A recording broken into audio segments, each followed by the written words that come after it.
Hello everyone, आजच्या व्हिडिओमध्ये आपण मार्गशीर्ष महिन्यातील गुरुवारची संपूर्ण पूजाविधी, त्याची कथा आणि त्याची आरती घेणार आहोत. सर्वप्रथम आपल्याला ज्या ठिकाणी देवी स्थापन करायची ती जागा स्वच्छ करून घ्यावी. तिथे लाल किंवा पिवळ्या वस्त्र, नवीन वस्त्र ठेवावे आणि पूजेची सुरुवात करावी.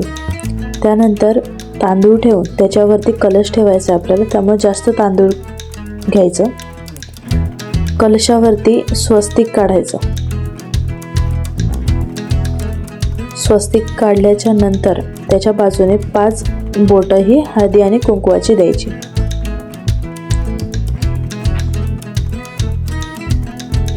स्वस्तिक हे शुभतेचं प्रतीक असल्याने त्याला खूप जास्त मान असतो. हळदी कुंकवाची 5 बोटं लावायची, व्हिडिओमध्ये पाहू शकता. त्याला स्थापन करायचं. त्यामध्ये एक सिक्का आणि पाणी ठेवायचं. पाणी भरून ठेवायचं, खूप रिकामा नाही ठेवायचा. त्या पाण्यामध्ये एक कॉईन ठेवायचा आणि इथे कलश, आपलं श्रीफळ ठेवण्याच्या अगोदर, आज देवीचा मान असतो श्रीफळाला, तर त्या अगोदर आपल्याला आंब्याच्या पानांचा वापर करायचा आहे. नागिनीची पानं शक्यतो नाही वापरावीत. आंब्याची पानं, आंब्याचं ढाळं वापरायचं. त्यावरती श्रीफळाची स्थापना करायची. देवी स्वरूप असल्याने तिला छान सजवायचं देखील आपल्याला.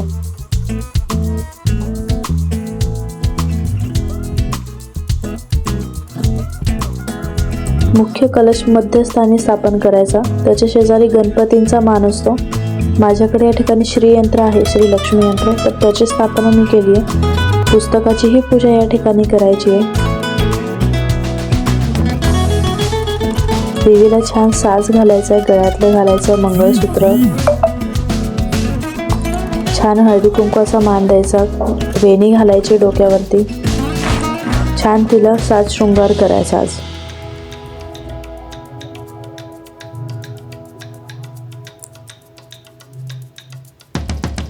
मंगळसूत्र आणि हळदी कुंकू हे सौभाग्याचं प्रतीक मानलं जातं.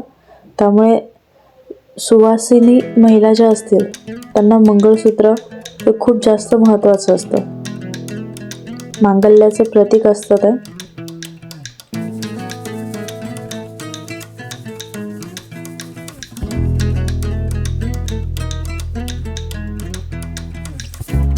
छान वेणी घालायची, गजरा लावायचा आहे देवीला.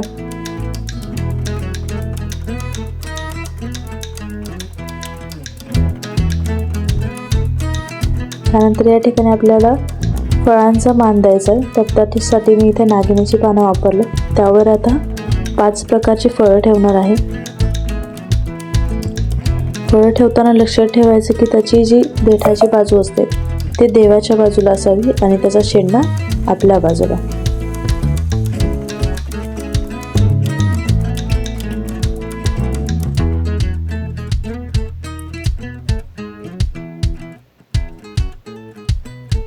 पूजा खूप साधी सरळ असते. मनोभावे केली तर खूप प्रसन्न वाटतं. अजूनही याच्यामध्ये खूपच काही करावं अशी कुठलीही अट नसते. खूप साध्या पद्धतीने देखील ही पूजा संपन्न होते.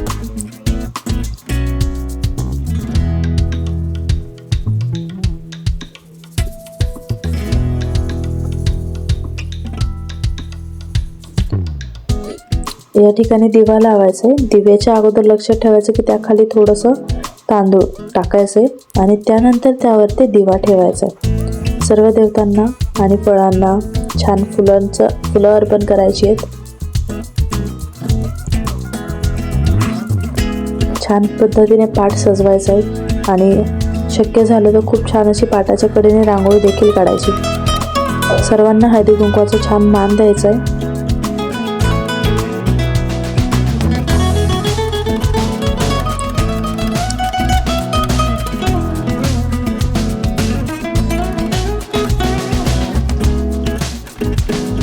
अग्नी हा खूप महत्त्वाचा भाग असतो.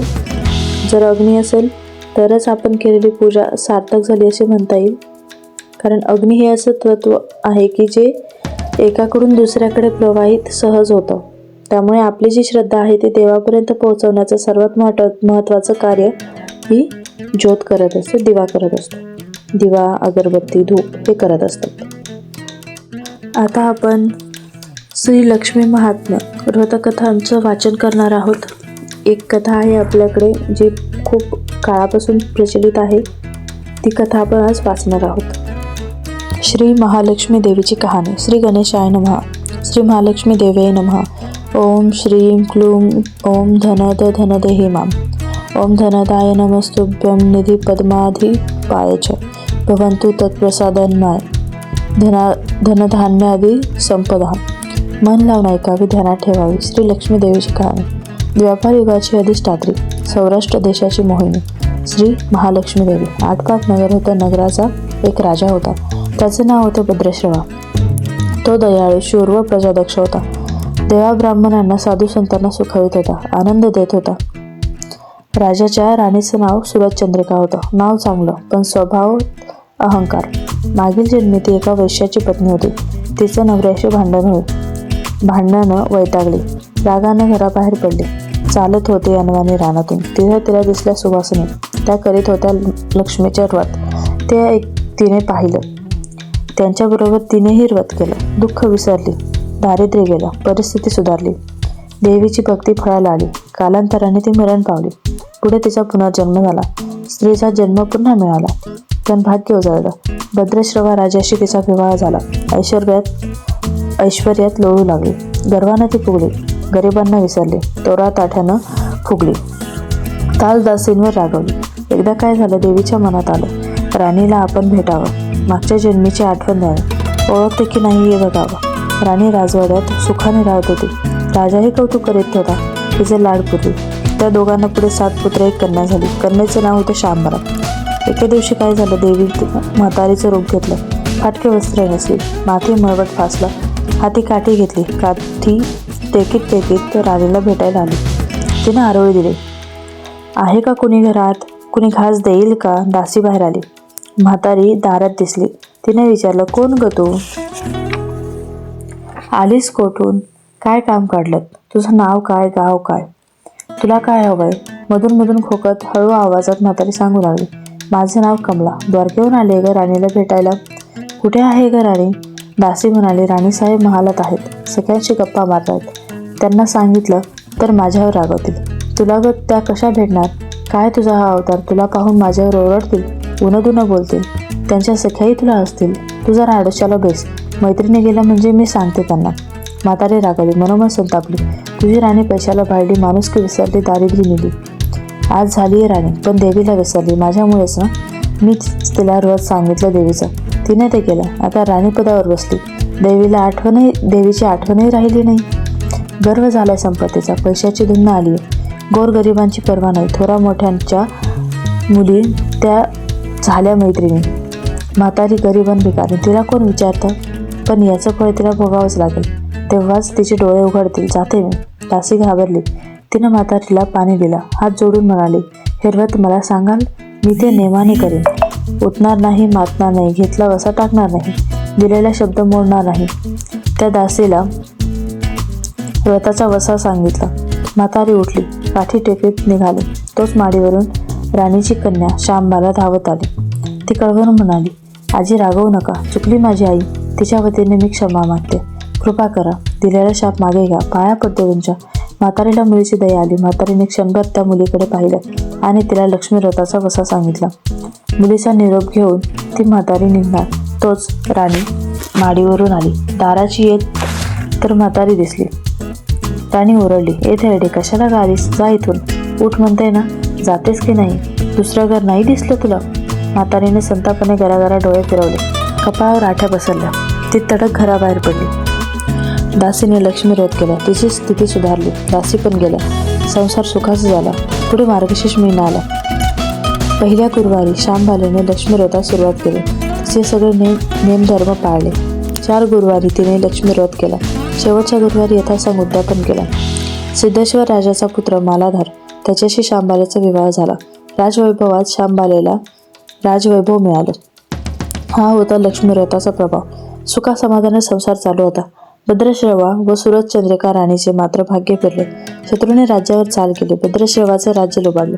सुरतचंद्रिकेचं राणीपद गेलं. भद्रश्रवाला वाईट वाटलं. पूर्वीचे दिवस आठवले. रानावनात फिरून राजा राणी कष्टाने दिवस काढत होते. भद्रश्रवाला कन्येला भेटावंसं वाटलं. तो एकटाच निघाला.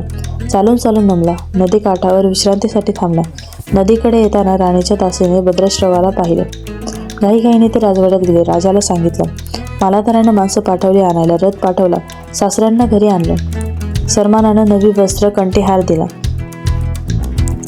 त्यांना सांगितलं, श्यामबाला वडिलांची काळजी घेत होती. काही दिवसांनी राजाला वाटलं आता परत जावं.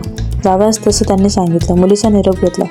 जावयानं मोहरा भरलेला हंडा नोकराकडे देऊन राजासोबत पाठवलं. राजा घरी परतला. चंद्रिकेला भेटला. हंडा पाहून ती आनंदली. घाईने तिने झाकण उघडलं. आत बघते तर काय कोळशेच दिसले. सुरतचंद्रिकेने कपाळावर हात मारला. नशिबाला दोष दिला. नवऱ्याला सांगितलं. ते ऐकून तोही चकित झाला. दुःख पाठलाग करीत होतं. दारिद्र्य सरत नव्हतं. चिंतेचे सावट पसरत होते. काळजीचा वनवा भडकतच होता. सुरतचंद्रिकेचा एक एक दिवस दुःखाचा जात होता. एक दिवशी तिला मुलीला भेटावं, डोळे भरून पाहावं वाटलं. नशिबाचे भोग भोगाचेच आहेत. सुरतचंद्रिका घरून निघाली. मुलीच्या सासरी पोहोचली. तो दिवस गुरुवारचा होता. नदी तीरावर जरा वेळ बसली. दमली होती. त्याच वेळी एक दासी नदीवर आली. तिनं राणीच्या आईला ओळखलं. घाईने ती महालात गेली. राणीला निरोप दिला. तुमची आई आली आहे. नदी किनारी बसली आहे. खूप दमलेली दिसली. तिला आणायला कोणीतरी पाठवा. श्यामबालेने सारथ्यासोबत रथ नदीकडे पाठवलं. आईला घेऊन यायला सांगितलं. आई रथात बसून महालात आली. आईला बघता श्यामबालेनं आनंदाने मिठी मारली. मुलीचं वैभव पाहून तिचं मन तृप्त झालं. तोंडून शब्द फुटेना. आईने स्नान केलं. मुलीने तिला पैठणी दिली. सोन्या मोत्याचे दागिने दिले. आईचं रूप अधिकच खुललं. दुपारी वेळ झाली. श्यामबालेने भक्तिभावानं लक्ष्मीची पूजा केली. आरती झाली. धूप दीपांचा वास दरवळला. श्यामबालेला कडकडीत उपवास होता. भोजनाची तयारी झाली. तिने आईला जेवायला बोलावलं. सुरतचंद्रिका पाटावर येऊन बसली. पण ती एकदम शांत होती. तिला मागचा जन्म आठवला. लक्ष्मीदेवीच्या कृपेने या जन्मी ती राणी झाली होती. ती म्हणाली, श्यामा, मी देखील तुझ्यासोबत उपवास करेन. श्यामा म्हणाली, ठीक आहे. मार्गशीर्ष महिना होता. मुलीनं 4ही गुरुवार व्रत केलं. ते आईनं पाहिलं. तीही उपवास करू लागली. देवीला भक्तिभावानं प्रार्थना करत होती. महिना संपला. घरी जायचा विचार ठरला. पोहोचवायला श्यामबाला सोबत गेली. 4 दिवसांनी श्यामबाला निघाली. मालाधर राजाने पाठविलेला पैशाचा हंडा घेतला. त्यात मीठ भरलं. तो नोकराजवळ देऊन ती सासरी आली. गप्पा मारता मारता वेळ कसा जात होता त्याचेही तिला भान नव्हते. मालाधाराने विचारलं, माहेरून काय आणलंस? श्यामबालेने सोबत आणलेल्या हंड्याकडे बोट दाखवलं. मालाधाराने उत्सुकतेने झाकण उघडलं. त्यात त्याला दिसलं मीठ. मिठाचे खडे. अगं वेड्या, मिठाचे खडे कशाला आणलेस? इथे मिळत नाही मीठ. मीठ मिळतं ना, पण हे मीठ माझ्या वडिलांच्या राज्यातील आहे. वडिलांचं राज्य सौराष्ट्रात होतं. त्या शेजारच्या समुद्राचं हे मीठ आहे. समुद्र तीरावर दूरवर माझ्या वडिलांचं राज्य होतं. पण आज श्यामबालेच्या सांगण्यातील खोच राजाने हेरली. तो विचारात पडला. श्यामबाला म्हणाली, हे मीठ जीवनाचं अमृत आहे. अन्नाला चव येते ती मिठानेच. मीठ नसलेला पदार्थ अळणी. ज्याचं मीठ खावं त्याच्याशी इमानी असावं. त्याचं रक्षण करावं. कामात कसूर झाली तर प्रसंगी प्राणही द्यावा. मालाधर राजा निश्चयानं उठला. त्यानं आपले सेवक सासऱ्याकडे पाठवले. त्यांना बोलावून घेतलं. भद्रश्रवाला काय झालं कळलं नाही. ताबडतोब तो जावयाकडे आला. दोघांची गुप्त बैठक झाली. पक्का विचार ठरला. भद्रश्रवानं अनुमती दिली. मालाधाराने मुख्य सेनापतीला तात्काळ भेटण्यास बोलावले. सेनापती आले. त्यांनी मालाधाराला वंदन केलं. आज्ञा करावी महाराज. ते म्हणाले, भद्रश्रवाचं राज्य जिंकलेल्या शत्रूवर ताबडतोब स्वारी करा. प्रत्येक सैनिकाच्या हातावर हंड्यातला मिठाचा एक खडा ठेवा. शपथ घेऊन प्रत्येकाला झुंजायला सांगा. राजाची आज्ञा झाली. तशी सेनापतीनं व्यवस्था केली. दुसऱ्या दिवशी सोबत सेना घेऊन बेसावत शत्रूवर चाल केली. शत्रूच्या राज्यावर सारे सैनिक तुटून पडले. मालाधाराचे सैन्य बेभान लढत होते. शत्रू सैनिक जमिनीवर कोसळले. सूर्य पश्चिमेकडे जात होता. अंधार हळूहळू पसरत होता. शेवटी मालाधाराच्या सैन्यानं शत्रूचा फडशा पाडला. अपूर्व विजय मिळवला. भद्रश्रवाचं राज्य पुन्हा मिळालं. मालाधाराला व श्यामबालेला ही आनंदाची बातमी सेनापतीने ताबडतोब कळविली. सैनिकांनी शत्रू राज्यावर खजिना लुटला. अफाट संपत्ती मिळाली. ती पोत्यात भरून मालाधाराकडे आणली. त्यात सोन्याच्या मोहरा बरीच नाणी होती. आणि शस्त्रांचा साठाही होता. मालाधारण भद्रश्रवा सूरजचंद्रिका राणीस घेऊन यायला सांगितले. ती आल्यावर घरात आनंदाचं उधाण आलं होतं. तो होता गुरुवार. श्यामबाईने लक्ष्मी व्रताची पूजा केली. आरती झाली. धूप दीपांचा सुगंध दरवळला. तिनं व तिच्या आईने उपवास केला. रात्री देवीची आरती झाली. देवीला नैवेद्य दाखवून सर्वांनी पक्वानाचं जेवण केलं. मार्गशीर्ष महिन्यातील हा शेवटचा गुरुवार, लक्ष्मी व्रताचा शेवटचा दिवस, मंगल मुहूर्ताचा दिवस. मालाधारानं भद्रश्रवाचं राज्य त्याच्या स्वाधीन केलं. त्याने त्या व्रताची सांगता झाली. राजा राणी सौराष्ट्रात आले. सूरजचंद्रिकेने पुन्हा लक्ष्मी व्रताचा वसा घेतला. तो अजन्म पाळला. घरची स्थिती सुधारली. राजाचे 7 पुत्र दूर देशाहून अचानक घरी आले. त्यांना पाहून आई वडिलांना आनंद झाला. या व्रतामुळे राजा राणी सुखी झाले. दुःखाचे वादळ सरले. अशी 60 उत्तराची कहाणी 5 उत्तरी सुफळ झाली. सर्वांनी देवीला वंदन करावे. त्यांचं घर सदैव आनंदित राहावे अशी लक्ष्मी देवीला प्रार्थना करावी. आता सर्वजण मिळून आपण देवीची आरती करूयात. पुस्तक ठेवून देवीला प्रणाम करायचा आहे आणि आरतीची तयारी करून आरती सुरू करायची आहे.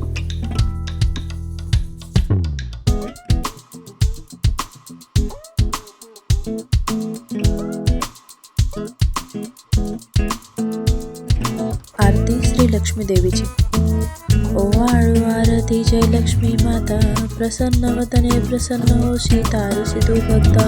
पूर्वजन्मीची व्रत पुण्याई वेळ राणीला, गर्वधनासाठी विसरी लक्ष्मी मातेला.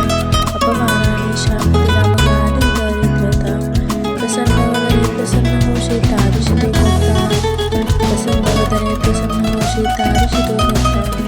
व्रत केल्याने प्रसन्न झाली देवी राणीला, दैन्य दुःख ते दूर करून मन निर्मल झाले. श्यामवाला दासीला हे पावन हो माता, प्रसन्न वदने प्रसन्न होशी तारिषि तू भक्ता. प्रसन्न वदने प्रसन्न होशी तारिषि तू भक्ता. गुरुवारी हे व्रतचे करीती नेमधर्म धरुणी, मनोकामना पूर्ण करीती अघटित हो करणी. केळ कर गुरुची रमला गुण गाता गाता, प्रसन्न वदने प्रसन्न होशी तारिषि तू भक्ता. ओवाळू आरती जय लक्ष्मी माता, प्रसन्न वदने प्रसन्न होशी तारिषि तू भक्ता. मार्गशीर्ष महिन्यातील गुरुवारची पूजा या ठिकाणी संपन्न झालेली आहे. देवीला घरातील देवतांना आरती देऊन सर्व बाजूला आरती फिरवून सर्वांना आरती द्यावी. व्हिडिओ आवडला असेल तर चॅनलला लाईक करा, शेअर करा आणि सबस्क्राईब करा.